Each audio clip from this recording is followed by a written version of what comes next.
Olá, meus irmãos, a paz do Senhor. É um prazer nós estarmos juntos novamente para compartilhar a palavra de Deus. Eu espero que você esteja bem, a sua família esteja bem, em nome de Jesus. O tema de hoje que vamos conversar é: tuas lágrimas não serão esquecidas diante de Deus. E o texto se encontra em Apocalipse capítulo 7, versículo 17, que diz: pois o Cordeiro que está no meio do trono os apacentará e os guiará para as fontes da água da vida, e Deus lhes enxugará dos olhos toda lágrima. Nós estamos vendo crescer rapidamente um sentimento de orfandade no mundo inteiro. As pessoas parecem não conseguir encontrar um ombro no qual possa chorar e colocar para fora a dor que está sentindo. E olha que há muita dor no mundo hoje, de todas as formas. Nós sabemos disso. Isso tem criado, as pessoas têm criado mecanismos de defesa para reagir a isso. Uns fazem a escolha de não chorar. Tentam apresentar para os outros uma aparência de frieza, de dureza, de suportar as situações. E às vezes, até mesmo hoje que a gente tem a perda de tantas vidas, não há tempo nem mesmo para chorar, e muitas pessoas se fecham, não é? Outros escondem quando vão chorar. Às vezes choram escondidos, choram dentro do seu quarto, choram quando vão dormir, e não deixam, não confiam de trazer esta realidade, aquilo que eles estão sentindo, para outras pessoas. Outro mecanismo de defesa é que a pessoa, muitas das vezes, por não suportar aquilo que está passando, as dores, ela vai se deprimindo. E por conta disso, ela chora o tempo inteiro. A princípio, muitas das vezes não é uma depressão, mas a pessoa ela está abalada constantemente. E a gente vai observando que, em casos mais graves, a pessoa pode tentar acabar com aquela dor e não chorar mais. E a gente sabe que muitos fazem isso mesmo, tentando tirar a própria vida. Mas a gente vem se perguntando, sobre isso. Será que o que nos resta são apenas estas soluções? Será que o ser humano realmente está abandonado e não tem ninguém por ele que possa enxugar as suas lágrimas? O texto que nós lemos aqui mostra, na eternidade, quando tudo isso aqui passar, que o Cordeiro ele vai enxugar dos nossos olhos, dos olhos do seu povo, toda lágrima. Mas a gente pode pensar assim: mas isso é lá no fim, na eternidade. E no presente, e no que eu estou passando hoje, na luta que eu enfrento, será que eu posso contar com Deus também para enxugar as minhas lágrimas no presente? Com certeza, você pode contar com o mesmo Deus. Mas para a gente para nós podermos contar com Deus, nós temos que derrubar alguns mitos sobre Ele. E esses mitos, eles têm impedido as pessoas de se relacionar com Deus da maneira que a Bíblia diz, da maneira correta. E por conta disso, muitas vezes não estão aproveitando o consolo de Deus, a presença de Deus, o momento em que Deus pode oferecer também o seu ombro, vamos dizer assim, para que nós possamos derramar a dor do nosso coração. E nós temos que tirar esses mitos, então, para que nós possamos compreender Deus como Ele é. O primeiro desses mitos que eu gostaria de falar é quando se diz assim: Deus não é homem, e Deus não sente como nós sentimos. E eu quero pedir a você que me acompanhe num texto da palavra de Deus que a princípio parece não ter muito a ver com esse mito de que Deus não sente como nós sentimos. E ele está em Deuteronômio capítulo 18, versículo 15. É uma passagem muito interessante. Moisés ele está trazendo um discurso, rememorando a lei, os momentos que eles viveram com Deus no deserto, e ele recorda de uma coisa muito importante. E aqui diz assim: o Senhor seu Deus fará com que no meio de vocês, no meio dos seus irmãos, se levante um profeta semelhante a mim. A ele vocês devem ouvir, porque isso foi o que vocês pediram ao Senhor seu Deus em Horebe, no dia em que o povo estava reunido. Vocês disseram: não nos faça ouvir de novo a voz do Senhor nosso Deus, nem ver este grande fogo para que não morramos. Então o Senhor me disse: eles estão corretos naquilo que disseram. Farei com que se levante no meio de seus irmãos um profeta semelhante a você, semelhante a Moisés, em cuja boca porei as minhas palavras, e ele lhes falará tudo o que eu lhes ordenar.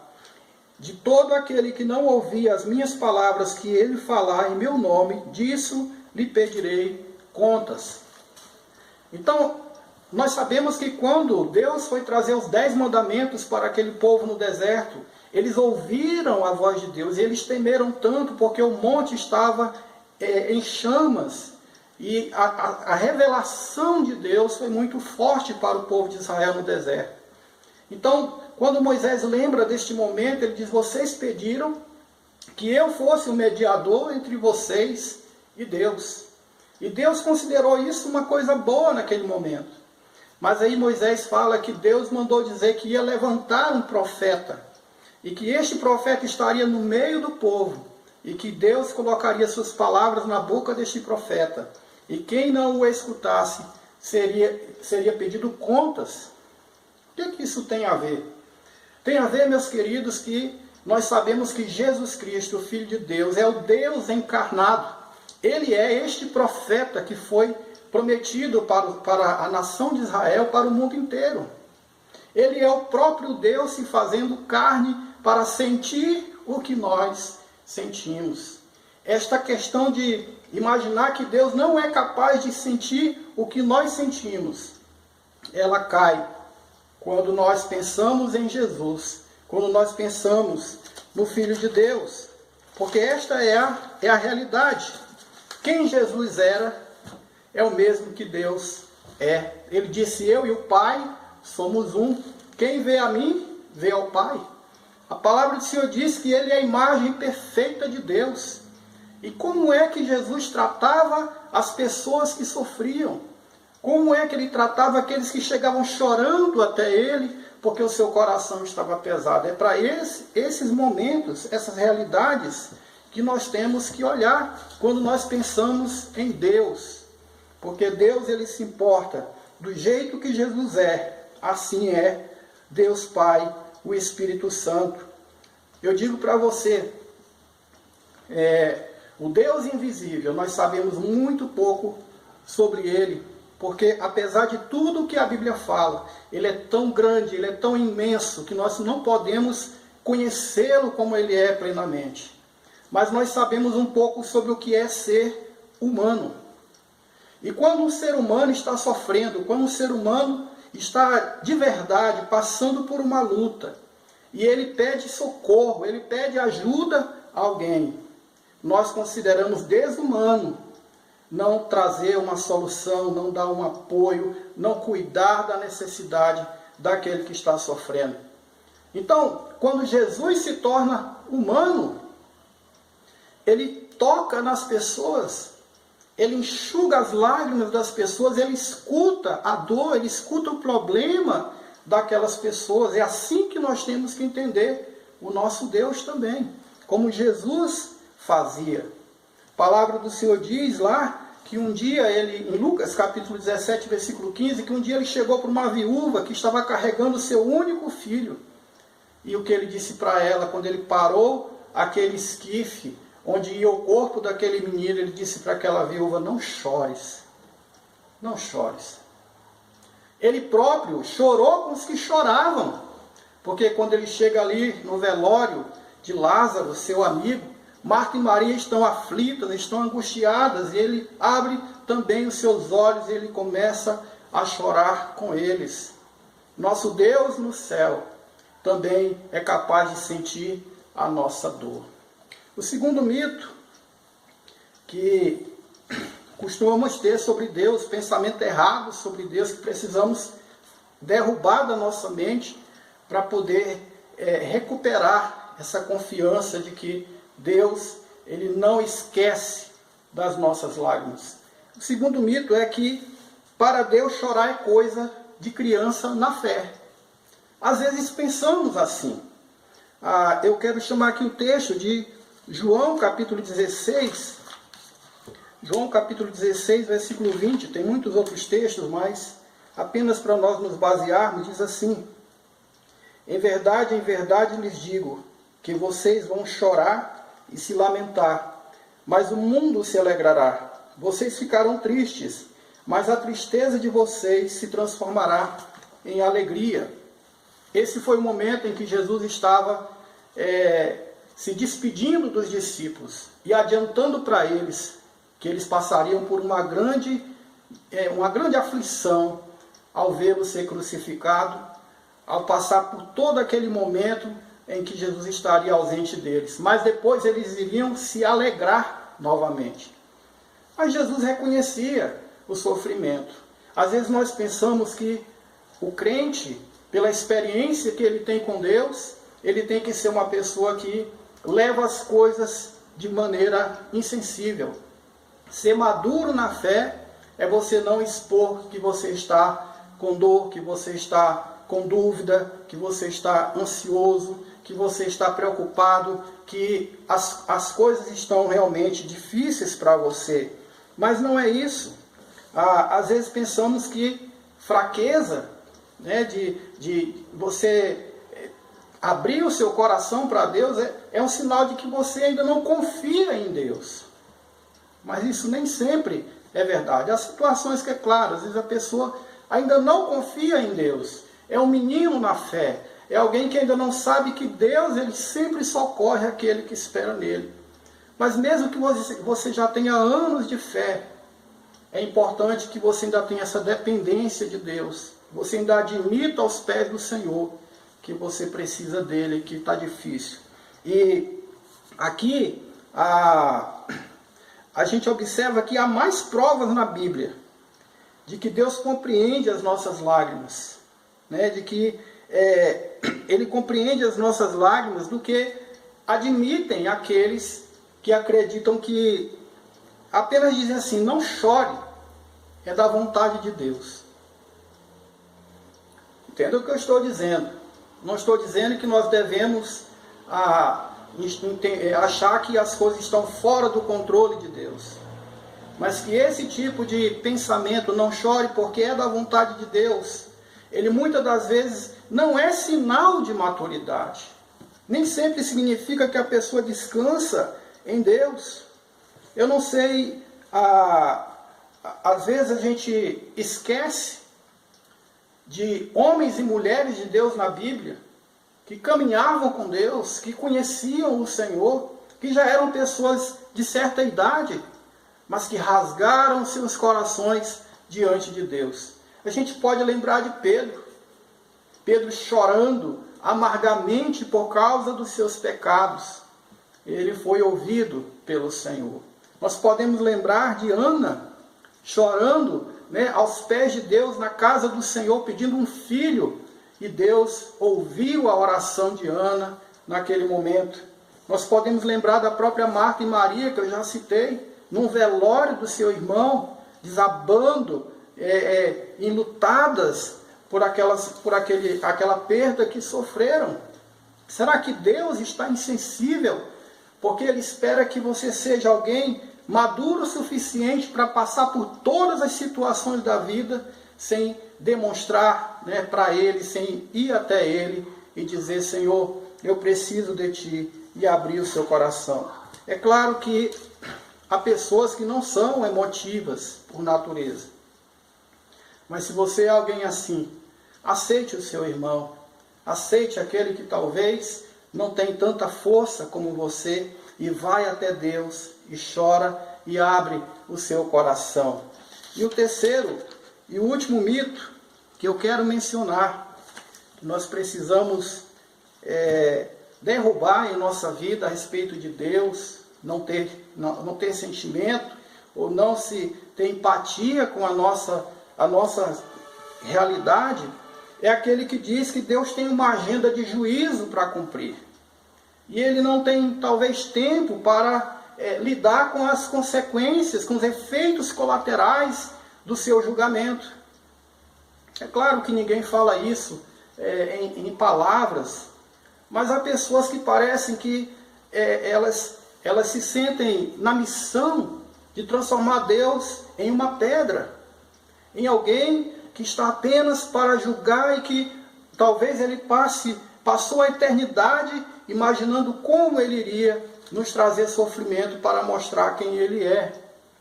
Ora, é claro, eu preciso dizer para você que Deus julga, que todo juízo pertence a Deus. Ele vai julgar o culpado, ele vai sentenciar o culpado, ele vai aplicar a pena para o pecador que não estiver coberto com a graça do Senhor Jesus Cristo, com a salvação do Senhor Jesus.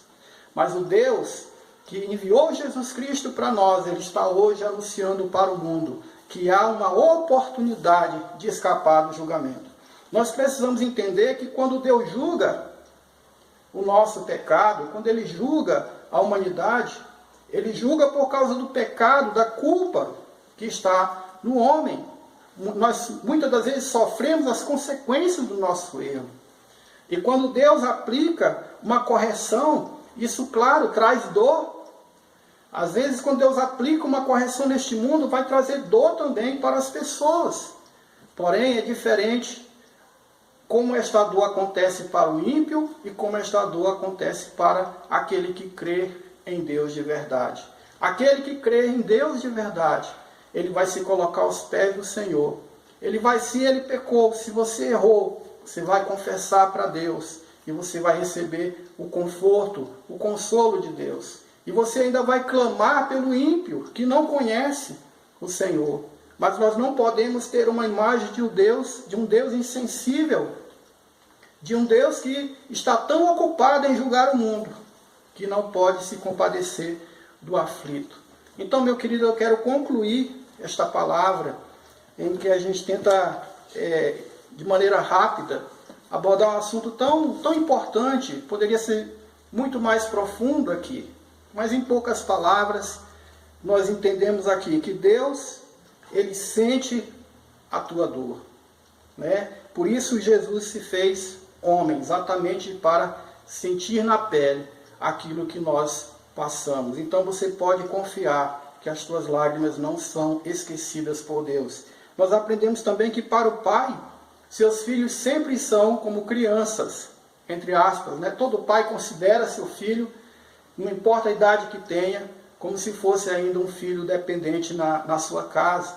E Deus, muitas das vezes, quando ouve o teu clamor, ele não fica pensando, mas esse menino já há tanto tempo, esse crente há tanto tempo está comigo, mas ele também ouve, ele atende, ele socorre. E nós vimos que o juízo de Deus não é para aquele que teme ao Senhor.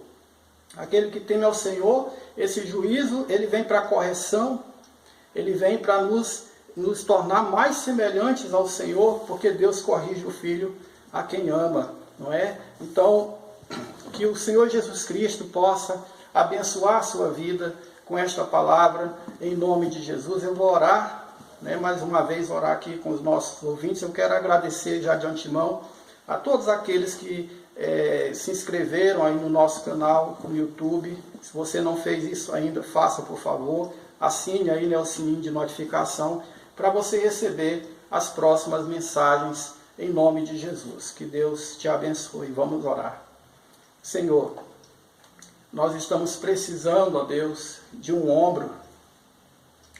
Muitas pessoas, Senhor Deus, estão aflitas e retendo as suas lágrimas, Senhor, porque não conseguem confiar que há um Deus, Senhor Deus, que não está simplesmente julgando o mundo, mas está também atento àqueles que estão sofrendo as consequências disso, aqueles que esperam em Deus. Senhor, um Deus que é Pai, um Deus que olha para seus filhos e não espera deles que eles sejam sempre maduros, mas entende quando eles desabam, quando eles não entendem os propósitos do Senhor. E também, Pai, Tu és um Deus que sente o que nós sentimos, porque o Senhor enviou Jesus, e Jesus demonstrou para nós como o Senhor é, um Deus de amor, um Deus de paciência, um Deus de socorro, que assim nós possamos buscar o Senhor com esta confiança em nome de Jesus. Amém. Que Deus te abençoe em nome de Jesus. Muito obrigado por nos acompanhar até aqui. E até a próxima oportunidade para mais uma reflexão. Amém.